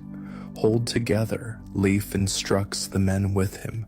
Let them come to us. We know this ground. They don't. You take position behind a woodpile that offers some cover, while allowing you to see the path the raiders would likely take. Minutes stretch into what feels like hours as you wait, straining to interpret distant sounds of conflict, trying to judge how the battle is progressing elsewhere in the settlement. Then, suddenly, movement in the darkness ahead, shapes moving quickly between buildings, trying to stay to shadows. Leif signals for silence, allowing the approaching group to draw closer before revealing your presence. When the raiders are just 20 paces away, Leif gives the signal. 3 archers with your group loose arrows, finding targets with practiced accuracy. 2 raiders fall immediately. A third staggers, but keeps coming. Then it's close quarters combat as the groups clash together. The violence is nothing like choreographed movie fights. It's chaotic, desperate, brutally direct. Men aim for killing blows immediately, without the extended dueling seen in films. A sword thrust to the gut, an axe to the neck or face, a spear driven through a thigh to bring an opponent down for a finishing blow. The fighting is quick, savage, and terrifyingly efficient. You hang back, overwhelmed by the reality of combat, until a raider breaks through the line and charges directly at you. Instinct takes over as you swing your axe, aiming more to create distance than to strike a lethal blow. The axe head catches the man's upraised arm, cutting deeply. He howls in pain, but keeps coming, sword raised in his other hand. Before he can reach you, Eric, who was supposed to be helping his mother but obviously slipped away to join the fighting, appears from nowhere and drives a short spear into the raider's side. The man crumples, his sword falling harmlessly to the ground. Eric stands frozen, eyes wide with shock at what he's done. This is clearly his first kill, a moment both traumatic and, in this society, transformative. You pull him back to safety as the fighting continues around you, his face pale in the moonlight, breath coming in short gasps. I killed him, the boy stammers, part horror, part disbelieving pride. You saved me, you reply, holding his shoulders steady. Breathe, stay focused. We're still in danger. The warning is timely. Another wave of raiders is approaching, having pushed through defenses elsewhere. Leif and the remaining men in your group fall back toward the Jarl's Hall, where the main defense is centered. You keep Eric close as you retreat, watching for attacks from the sides or rear. The The hall itself has been prepared for defense, with shields reinforcing the walls and men positioned at all potential entry points. You join the defenders inside, where the Jarl is directing operations with calm authority, despite blood staining one sleeve from a wound already received. "They're after our Lindisfarne treasure," he tells the assembled men. "Perhaps they think we're still celebrating Yule, our guard down, and our reflexes dulled by ale. They'll learn differently before this night ends." His confidence is justified. While the raiders have the advantage of surprise, the defenders have superior numbers, knowledge of the terrain, and the motivation of protecting their homes and families. The battle rages for perhaps an hour before the attackers, suffering significant casualties and making little headway against the organized defense, begin to withdraw. "They're returning to their ships," comes the cry from outside. They flee. There's no immediate celebration. It could be a trick, or the raiders might regroup for another attempt. The Jarl orders continued vigilance, sending scouts to confirm the enemy's retreat and search for any who might be hiding within the settlement. Dawn reveals the cost of the night's conflict. 6 defenders lie dead, with another dozen nursing wounds of varying severity. The raiders left 8 of their own dead behind, plus 2 so badly wounded they couldn't be moved, now captives who will likely become thralls if they survive their injuries. The settlement has suffered damage as well. Several buildings burned, stored goods stolen or destroyed, animals killed or scattered. But the main target, the wealth from Lindisfarne kept in the Jarl's hall, remains secure. A somber ceremony is held for the fallen defenders, their bodies prepared for burial with their weapons and personal items, as befits warriors who died protecting their community. The Jarl speaks of each man individually, recounting his virtues and contributions, ensuring his memory will be preserved in the community's oral history. "They feast in Valhalla now," the Jarl concludes, "honored guests at Odin's table. Their courage will inspire us as we rebuild what was damaged and strengthen our defenses against future attacks." Eric, now publicly acknowledged for his first kill despite his young age, stands taller during the ceremony. The experience has aged him, pushing him more rapidly toward adult status in a society where martial prowess is highly valued. Life watches his son with a complex expression, pride mingled with a parent's natural concern, recognition that the boy is changing irrevocably. In the days that follow, the settlement repairs physical damage while processing the emotional impact of the attack. The experience has shaken assumptions of security, leading to increased emphasis on defenses, more regular watches, improvements to the simple palisade that surrounds the central area, better systems for raising alarm. It also accelerates preparations for the coming raiding season. We've seen what happens to those who grow wealthy without the strength to protect their riches, the Jarl points out during an assembly called to adjust plans.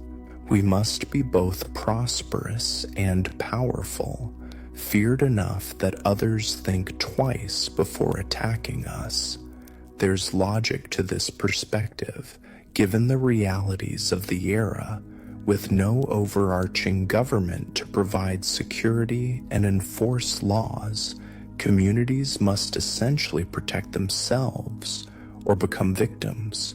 The same ships that enable trade and raiding serve as deterrents when visible in a settlement's harbor, signs of strength and mobility that potential attackers must consider. For you personally, the raid brings unexpected clarity.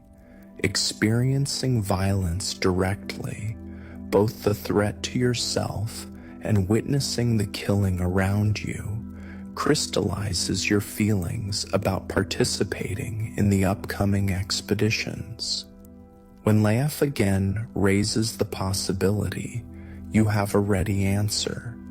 "I'm grateful for the offer," you tell him, choosing words carefully to avoid offense. "But I believe I serve better here, continuing my work with Gunnar, helping maintain what's needed at home." Rather than disappointment, Leif shows understanding. Not everyone is meant for the raiding life, he acknowledges. The settlement needs skilled crafters as much as warriors. Gunnar speaks well of your progress. This conversation marks a turning point in your relationship with the Norse community. By making a clear choice about your role, you've moved from ambiguous outsider to someone with a defined place in the social structure. You're becoming, in their eyes, and perhaps to some degree in your own mind, part of their world rather than merely an observer passing through. Spring advances, bringing longer days, milder weather, and renewed activity throughout the settlement. Fields are prepared for planting. Fishing increases as the fjord becomes more navigable, and construction of the new ships proceeds rapidly now that the wood has been properly seasoned over winter. The vessels take shape on the shore, longer and more imposing than the existing fleet, designed specifically for the dual purposes of raiding and transporting significant cargo back home. Their dragon head prows are carved with particular ferocity, intended to strike fear into those who see them approaching hostile shores. By late spring, the expanded fleet stands ready, 6 ships that can carry nearly 200 warriors, along with supplies for an extended journey. The planned raids are more ambitious than the previous year's expedition, targeting not just isolated monasteries, but also trading centers where greater wealth might be found. Leif will captain one of the ships, his navigational skills too valuable to leave behind despite Astrid's obvious concern about him departing again. Eric, though eager to join the raiders, is still considered too young, a judgment that leads to bitter arguments until Leif finally puts his foot down with uncharacteristic sharpness. "The farm needs you," he tells his son firmly.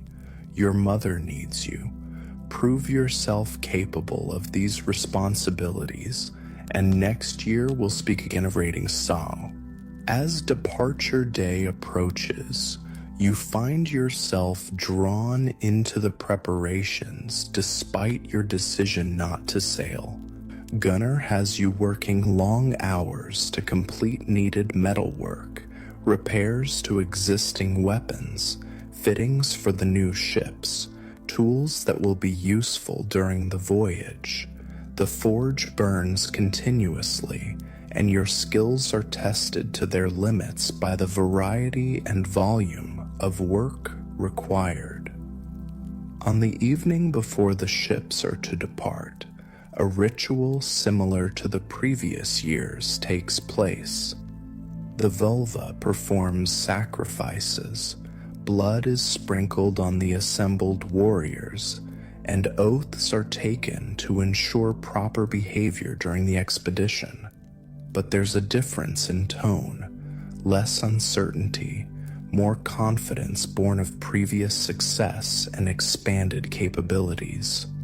The gods favored us before, the Jarl declares, and they will favor us again if we prove worthy of their blessing. We sail not just for ourselves, but for our families, our settlement, our ancestors, who watch us from Odin's hall. Let every warrior remember this. Your deeds across the sea will echo here at home, bringing either honor or shame to your name and lineage. The departure itself, witnessed at dawn the next day, is an impressive spectacle. 6 dragon ships, their sails catching the early light as they move into the deeper waters of the fjord, oars rising and falling in perfect unison, carrying men whose faces mix excitement, determination, and in some cases apprehension about what lies ahead. You stand with Astrid, Eric, and others remaining behind, watching until the ships disappear around a bend in the fjord. An odd silence falls over the gathering after the last vessel vanishes from sight, a communal exhalation as tension breaks, followed by the gradual resumption of conversation as people turn to the tasks that will occupy them during the men's absence. And now we wait, Astrid says simply, her expression composed despite the concern, she feels. And we work, and we prepare for their return, as women have always done when men seek glory in distant places.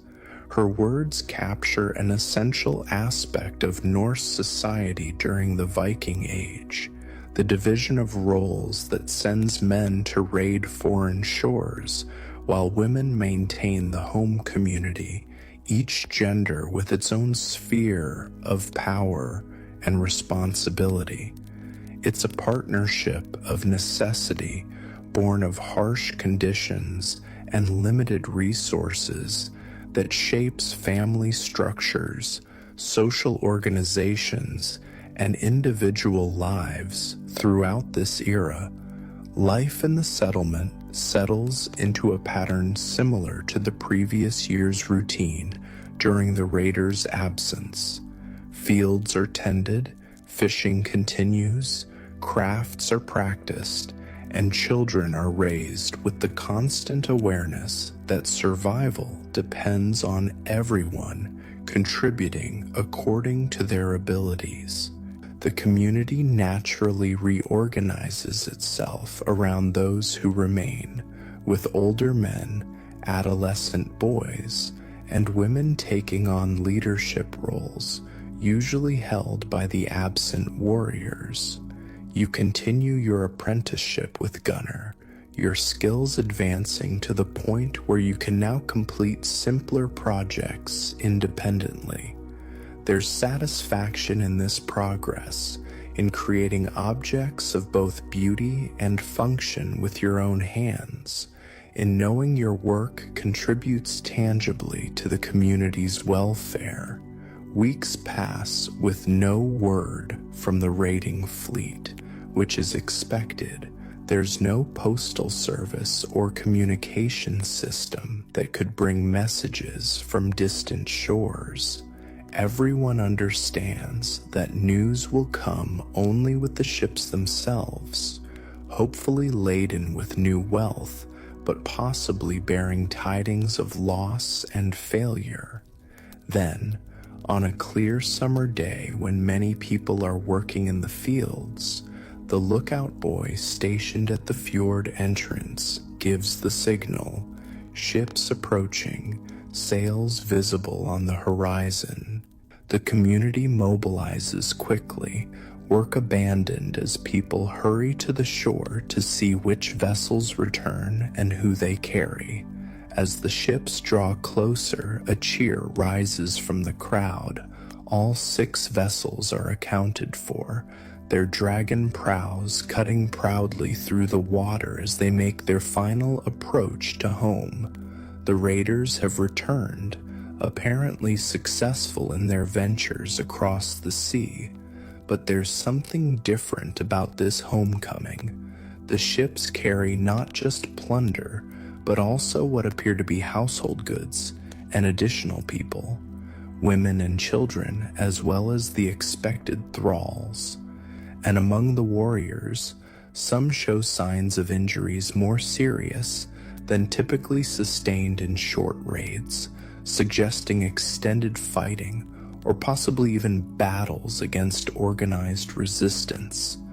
As the vessels beach and the warriors disembark, it becomes clear that this expedition differed significantly from the previous year's quick attack on Lindisfarne.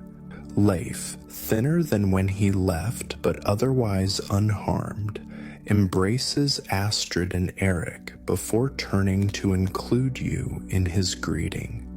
"We've much to tell," he says, his expression suggesting experiences both triumphant and sobering.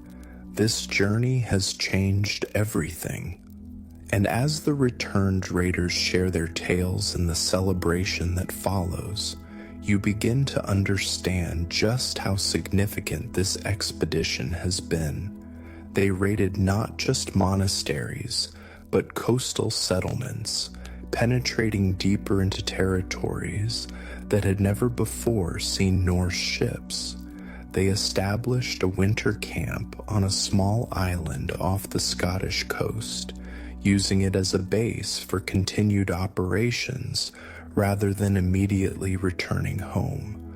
Most importantly, they've brought back not just plunder, but knowledge, detailed information about lands, peoples, defenses, and opportunities that will inform Norse expansion for generations to come.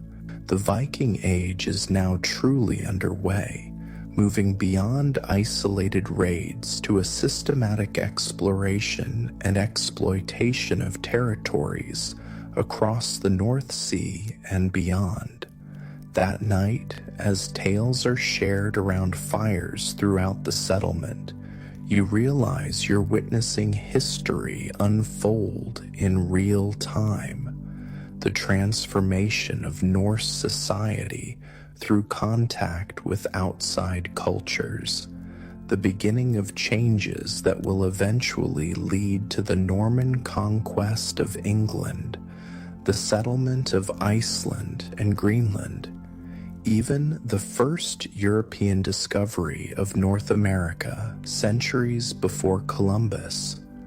The world is changing around you, shaped by dragon ships and the ambitious men who sail them, by the communities that support those voyages, and by the complex interplay of necessity, opportunity, courage, and cruelty that drive